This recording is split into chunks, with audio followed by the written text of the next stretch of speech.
पंडाल के बीच में बैठने का कष्ट करें, सभी से निवेदन है। जितने भी भाई मेरे यहाँ मंच के पास में खड़े, आपसे भी निवेदन है कि आप बैठने का कष्ट करें। नहीं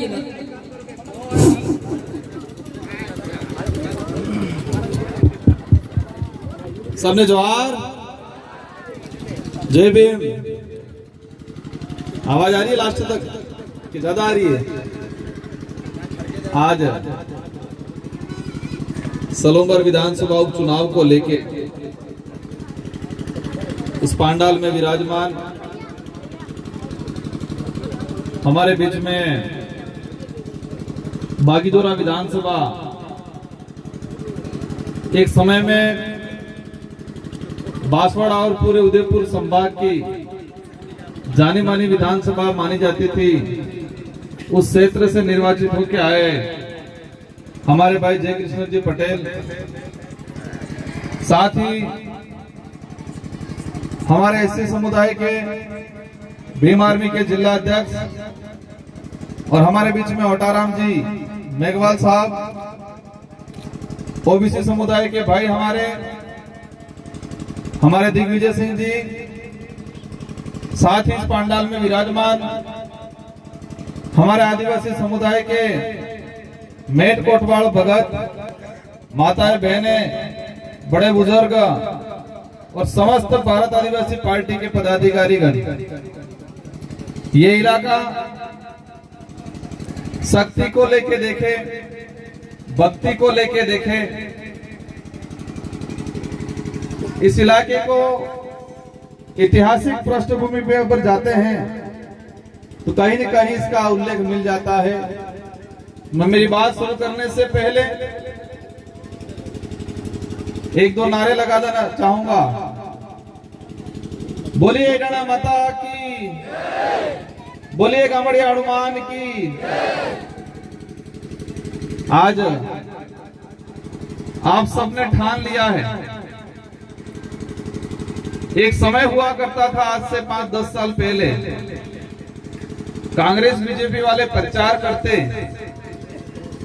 तो प्रचार कैसे करते? ये बड़ी गाड़ी लेके आते, 4-5 गांवों के बीच में से थोड़े वाइज 2-2 आदमी बुला लेते, कुछ पेड़ खजूरे कुछ दे देते और माइक लेके घूम जाते गांवों में, कह देते फुलवाड़ा नालो हाथवाड़ा नालो। इनके तो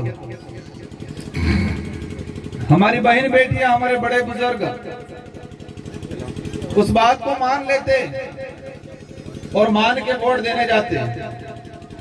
प्रचार के दौरान क्या होता था, माइक पे चिल्लाया जाता था कि फुलावाड़ा नालो हाथवाड़ा नालो है, लेकिन हाथवाड़ा कौन है कोई लेवो देवो नहीं। वो आदमी है, वो युवा है कि क्या है कोई लेना देना नहीं। फुलावाड़ा ने पण फुलावाड़ा कटली बनेलो है, वो करेगा कोई लेवो देवो नहीं। हाथ वाला आदमी है, गाती है, कोई बतू नहीं। और हमारी बोली वाली जनता जाके वोट देके आ जाती, वोट देके वापस आ जाती। परिणाम आता, परिणाम में चिल्लाते पेलो जीती की पेलो कौन है कोई लेवो देवो नहीं। परिणाम के दिन चिल्लाते पेलो हाथ वाला जीतो कौन है तो फूल वाला, लेकिन वो कितना पढ़ा लिखा है, वो इस क्षेत्र के लिए, संविधान के लिए, देश के लिए, आने वाली पीढ़ी के लिए क्या करेगा, इसकी क्या योग्यता है, उसकी योग्यता के बारे में कहीं बताया नहीं जाता। उसी मानसिकता से कांग्रेस और बीजेपी दोनों टिकट दिया करती है और वही मानसिकता से आज भी सलोंबर विधानसभा में यही आधार पे टिकट दिया गया। मैं इस अवसर पे आज चुनाव इसलिए हो रहा है, मेरे 84 विधानसभा में भी हो रहा है। मैं विधायक था, सेकंड बार मुझे क्षेत्र की जनता ने जिताया था। राजस्थान में हाईएस्ट लीड से 70,000 की लीड से, और क्षेत्र की जनता ने मुझे सांसद चुनाव लड़ाया। मोदी जी भी आए, योगी जी भी आए, भजन लाल जी भी आए, लेकिन बांसवाड़ा डूंगरपुर की जनता ने कहीं फर्क नहीं पड़ने दिया। एक तरफा तरीके से रगड़ा निकालने का काम किया हमारी जनता ने। मेरे वहां चुनाव है, आपके भी यहाँ 13 तारीख को है, मेरे भी यहाँ 13 तारीख को है। मेरी सीट खाली हुई है, लेकिन मुझे मेरे कार्यकर्ता 84 और 84 की जनता पे भरोसा है कोई कुछ भी आ जाए, कितने भी नेता लग जाए, लेकिन 84 की जनता 70,000 की लीड थी, वही लीड से वापस हमारा भाई जो खड़ा किया उसको जिताई।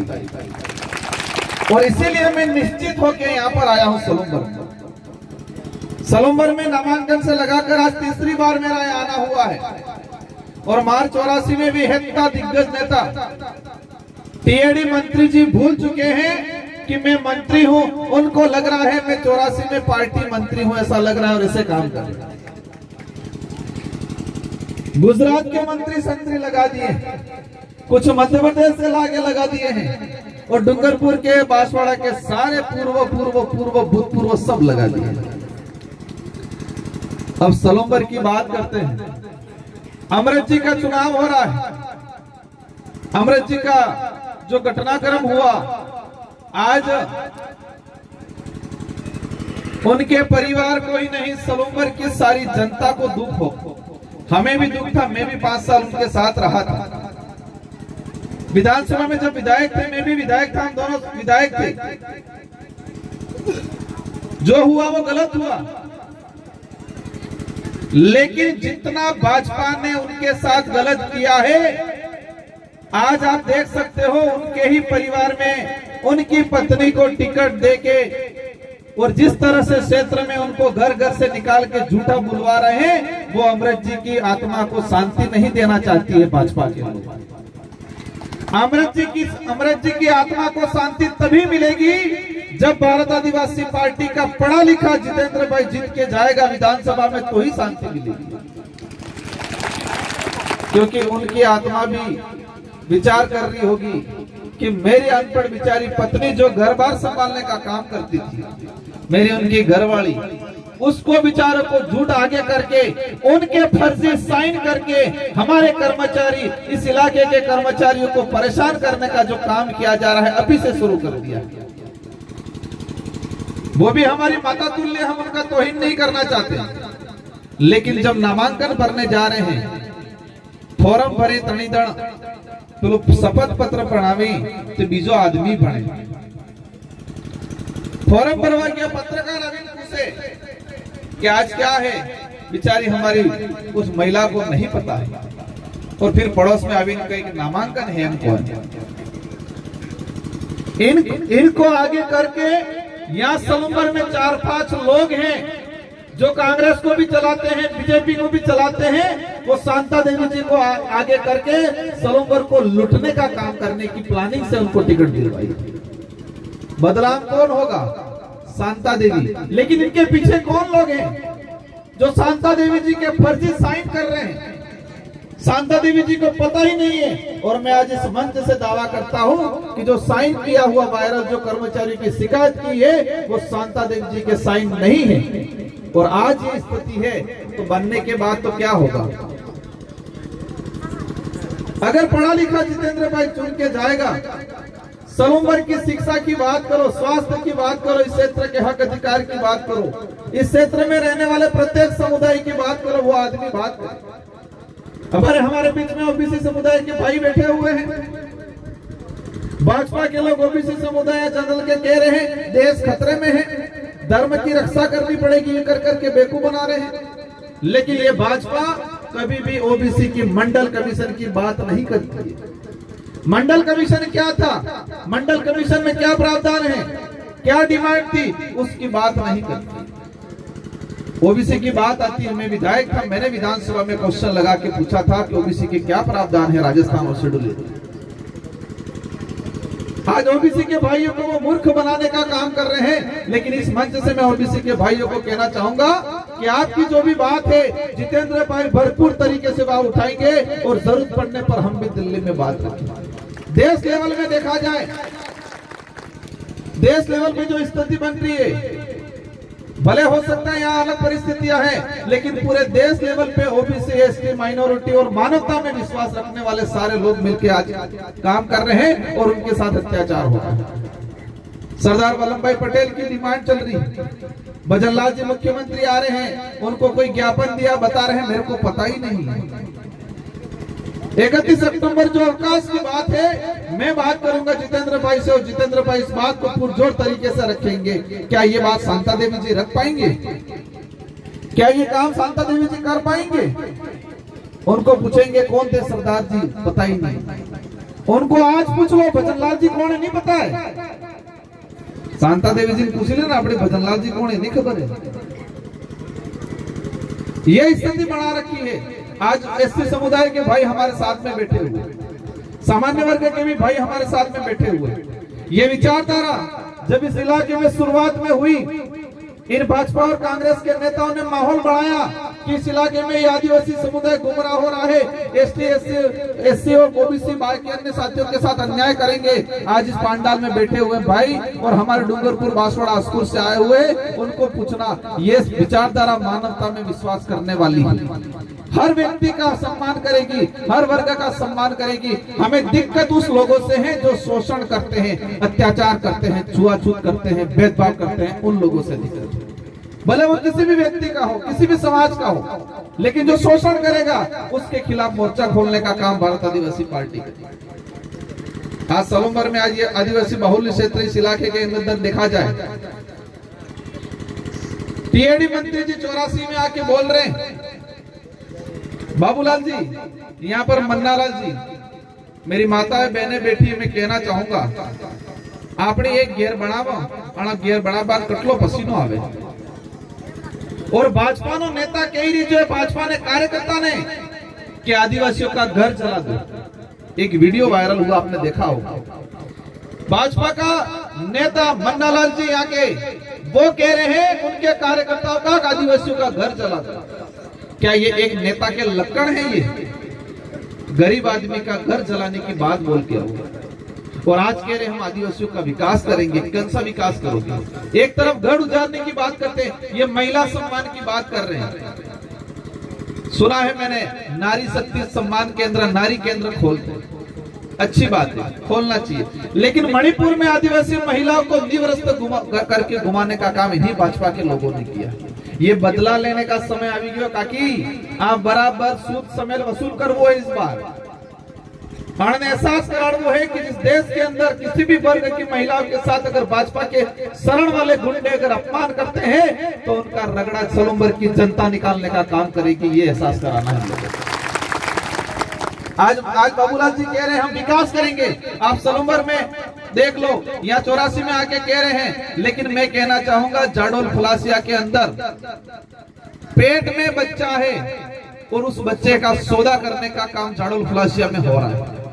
हमारी छोटी छोटी बहन बेटियों का सौदा करने का काम गुजरात में कर रहे हैं। जाडोल फलासिया के अंदर बच्चे बेच रहे हैं, सब्जी बेचते हैं समझ में आया है, लकड़ी बेचते हैं समझ में आया है, अनाज बेचते हैं बच्चे समझ में आता है, लेकिन छोटे बच्चे बेचे जा रहे हैं। जाडोल फलासिया जिस इलाके से बाबूलाल जी आते हैं, मंत्री हैं, कह रहे हैं मैं 4 बार का एमएलए हूँ, 4 बार का एमएलए होते हुए और आज मंत्री होते हुए आपने क्या किया वो दिख रहा है। जाडोल फलासिया के अंदर हमारी छोटी छोटी बहन बेटियों को बेचा जा रहा है, छोटे बच्चों को बेचा जा रहा है। ये स्पष्ट दिख रहा है कि बाबूलाल जी ने उस इलाके में क्या काम किया। आज यहाँ कह रहे सलूमबर में विकास करेंगे, 84 में विकास करेंगे। तुम्हारे इलाके के अंदर छोटे छोटे बच्चे बेचे जा रहे हैं, तुम 20 साल से राज कर रहे हो, उस इलाके को खत्म करने का काम किया है। अगर भाजपा को जिताया तो समझ लो जो जाडोल फलासिया में स्थिति है वही स्थिति सलूमबर इलाके में आने वाले समय में होगी, वही स्थिति 84 में होगी, डूंगरपुर बांसवाड़ा में होगी। इसलिए भाजपा के जो झूठ है उसका पर्दाफाश करना है।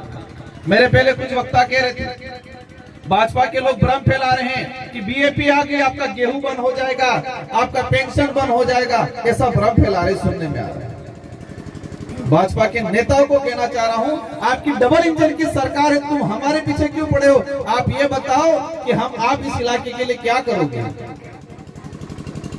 आज हम देखते हैं हमारा गरीब परिवार का बच्चा स्कूल में भेज रहा है बच्चे को, गरीब परिवार अपना बच्चा स्कूल में भेज रहा है, स्कूल में बैठने के लिए कमरे नहीं है, स्कूल में टीचर नहीं है, और यहाँ पर शांता देवी जी के साइन करा के टीचरों को एपीओ कराया जा रहा है। लेकिन मैं भाजपा के नेताओं को कहना चाह रहा हूँ कि जो चमचे शिकायत कर रहे हैं, कम से कम तुम्हारे बच्चों को एक आधा नौकरी लगा के दिखाओ।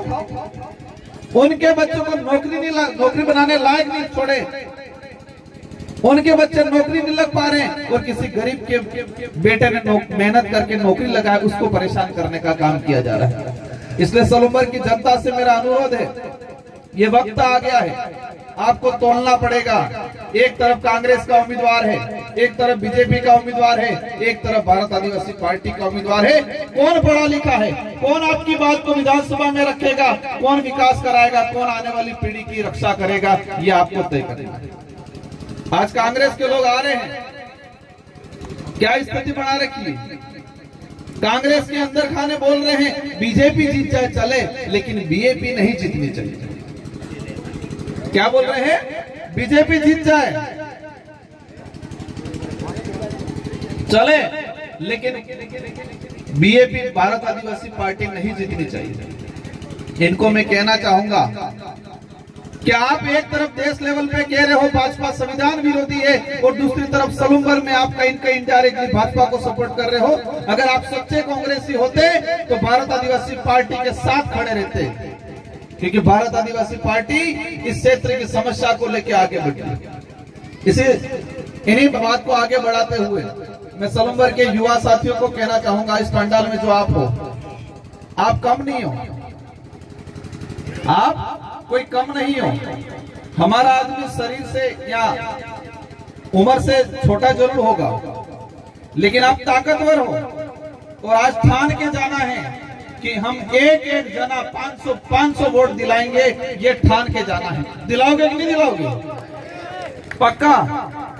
अपने परिवार का, अपने मामा बुआ का, अपने रिश्तेदार का प्रत्येक आदमी इस पंडाल में बैठा है, आज प्रण लेके जाए कि हम भारत आदिवासी पार्टी और जीतू भाई को एक एक जना 500 वोट दिलाएगा। दिलाओगे कि दिलाओगे? एक बार वापस हाथ खड़ा करके मुझे आश्वासन दो। पक्का जीतेगा भाई, जीतेगा, जीतेगा भाई, जीतेगा। और मैं आपको आश्वस्त करता हूं कि जीतू भाई हर मुसीबत में आपके साथ खड़ा रहेगा। हमारे में गुजरात में गया था, सलूम्बर के कई साथी मिले थे। गुजरात के अंदर कभी भी कुछ भी नौबत आती है तो भारत आदिवासी पार्टी का कार्यकर्ता खड़ा रह रहा है। बीजेपी कांग्रेस वाले वहां आते हैं, भारत आदिवासी पार्टी ने गुजरात में हमारे भाई जो मजदूरी कर रहे हैं उनकी समस्याओं के समाधान को लेके हमने ऑफिस खोली है। हमारे सारे विधायकों ने मिलके, क्या ये काम भारत कांग्रेस बीजेपी ने किया कभी? नहीं, उनको तो वोट चाहिए। हमारी लड़ाई इनकी जो नीतियां कुरीतियां है इनके विरोध में है। आज जयसमंद से पानी दूसरी जगह ले जा रहे हैं, लेकिन इस इलाके में रहने वाले लोगों को नहीं दे रहे। आज अभी मैं बैठा था, सुनने में आया 300 बीघा जमीन गन्ना फैक्ट्री की कोई मामला है, वहां पर लोग बैठे हुए हैं, उन लोगों को हटाने की प्लानिंग कर रहे हैं और किसी और के खाते करने की कोशिश कर रहे हैं। इस पंडाल में उस इलाके से जो भी आया है, मैं इनको आश्वस्त करता हूं कि आपका मकान भी बना हुआ है, आप अगर वहां बैठे हुए हो तो कोई भी कंपनी आए, कोई भी सरकार आए, आपको वहां से हटने नहीं देंगे। हम बैठे हुए हैं, आप निश्चित रहना, यही लड़ाई है हमारी। वो लोग सिर्फ चुनाव में कुछ देने का काम करते हैं, कुछ दे के सिर्फ वोट लेने का काम किया है आज तक। यही भारत आदिवासी पार्टी बेस्ट एजुकेशन पे काम करेगी, बेस्ट हेल्थ मिशन पे काम करेगी, और जो हमारे भाई गुजरात पलायन हो रहे हैं उनको आने वाले समय में रोक के यहाँ पर लोकल उद्योग कर देने का काम करेगी। इन्हीं शब्दों के साथ आप सबको धन्यवाद, आभार।